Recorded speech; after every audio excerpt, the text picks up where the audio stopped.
This presentation is aimed at a typical groundwork civil engineering operator who may be undertaking excavation works and undertaking the carting away, but will also be relevant to a waste carrier that is just providing haulage. Essential reading is the Waste Duty of Care Code of Practice. This presentation will hopefully act as a useful summary of the legal obligations, but it is not itself a substitute for reading the Code of Practice. The duty of care applies to anyone who imports, produces, carries, keeps, treats, disposes of, or is a dealer or broker that has control of the waste. Before you transport waste, you must register as a waste carrier. You can be fined up to £5,000 if you don't register. Registration is usually free if you only transport waste you produce yourself. Otherwise, registration costs £154. Registration is split between upper tier and lower tier registrations. An upper tier registration is required if you are hauling a customer's waste. An upper tier registration lasts for 3 years, and a renewal currently costs £105. You are lower tier if you only carry waste produced by your own business unless it's construction or demolition waste. Only work with animal byproducts, mining and quarry waste, or waste from agricultural premises.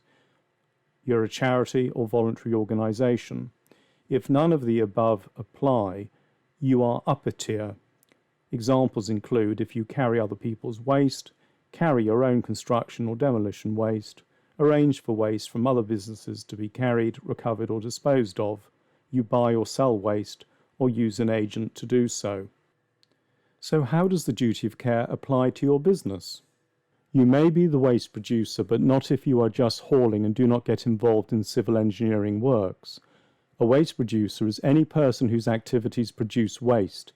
This includes excavated materials such as subsoils. Excavated material would only be classified as waste if it is surplus to the design requirements or unsuitable for use in the construction of the proposed development. Uncontaminated soil or other naturally occurring material excavated in the course of civil engineering works and used in its natural state elsewhere within the site from which it was excavated would not be a waste, but for the purposes of this presentation, it is assumed the material being carted away is surplus and therefore characterized as a waste. Waste producers are in the best position to identify the nature and characteristics of the waste and are responsible for providing the waste description and EWC code. If your activities generate surplus materials that need to be carted away, or you are treating or processing the material on site before it is carted away, then you are potentially the waste producer. It is not always clear-cut, and much depends on who is actually in control of the groundworks and undertaking the activities. This could boil down to whether or not you are the main contractor or the subcontractor, but primarily the activities you are engaged in and the activities you are undertaking will be the deciding factor. The identification of the producer, in other words the transferor of the waste, is fact-specific, and in some cases it will be obvious who the producer is, and in other cases not so obvious.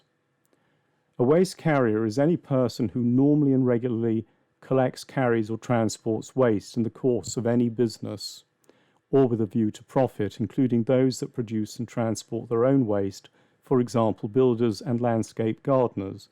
A waste dealer is any person, business or organisation that buys waste with the aim of subsequently selling it, including in circumstances where the dealer does not take physical possession of the waste.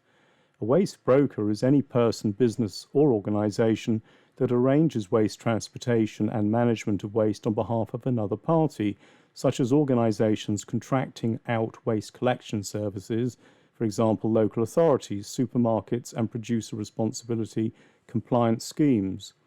A waste manager is any person involved in the collection, transport, recovery or disposal of controlled waste, including the supervision of these operations, the aftercare of disposal sites and actions taken as a dealer or broker. In most scenarios, you will either be the waste producer or the waste carrier or both. That is usually a given. Whether or not you operate in some other capacity is fact-dependent and may change from job to job. Documenting the waste transferred in the waste transfer note is a core component of the waste duty of care. This is an area, in our experience, many operators fall short on, and their documentation is often found wanting. This is an example of a non-hazardous waste transfer note. It is a template and is the definitive mode of documentation for transfer of waste. Many operators use their own pre-printed duplicate or triplicate pads, but not all the transfer notes in use are as comprehensive as this template. This is an example of a hazardous waste consignment note.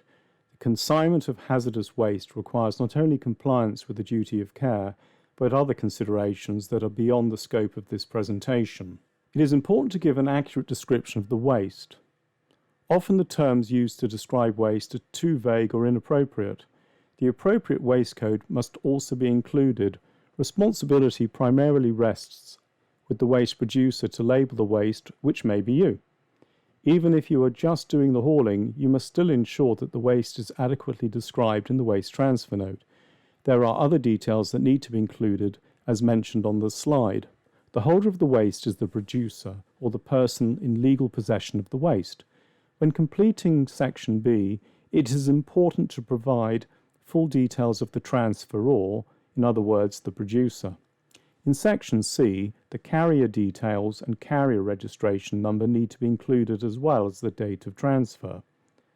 In Section D, the point of origin of the waste, that is the collection point, must be included. A good rule to apply here is whether or not the agency officer would be able to identify the site without need for making extensive inquiries. If the site has a postcode, then use the postcode. The date of transfer must be included, and the transferor and the transferee must both sign the waste transfer note. If the transferor and the transferee are actually the same person or entity, then there has been no transfer as such, and a waste transfer note is not required. For this reason alone, the identity of the transferor needs to be established. This slide highlights within the red boxes the need for a careful appraisal of the situation to decide what the operator's capacity is. This template is a useful checklist for any project or development, as it demands an answer to a variety of pertinent questions such as who is the producer of the waste, and who is the carrier, who is the broker, who is the dealer. So often these details are simply not considered or included on the waste transfer notes, and these details are required by law to be included. There will normally be a transfer of waste at the collection point and normally a transfer of waste at the delivery point. On transfer, the producer must ensure the waste is transferred to an authorized person. That is, they need to have checked the carrier holds an upper-tier registration. In a similar way, when the carrier drops the load off at the delivery point, again a further waste transfer note is required to record the transfer, and the carrier needs to ensure the person they are transferring the waste to is authorized to accept the waste, whether by having a landfill permit or a suitable registered exemption. This topic deals with the maintenance of duty of care records. There is no legal requirement to keep records of any checks undertaken to ensure a carrier is registered or a site is permitted or exempt, and a lack of such records does not prove you did not meet your duty of care. However, the waste transfer notes must be kept and made available for production. In the case of waste transfer notes for a non-hazardous waste, they must be kept for 2 years and must be kept for 3 years in the case of hazardous waste consignment notes.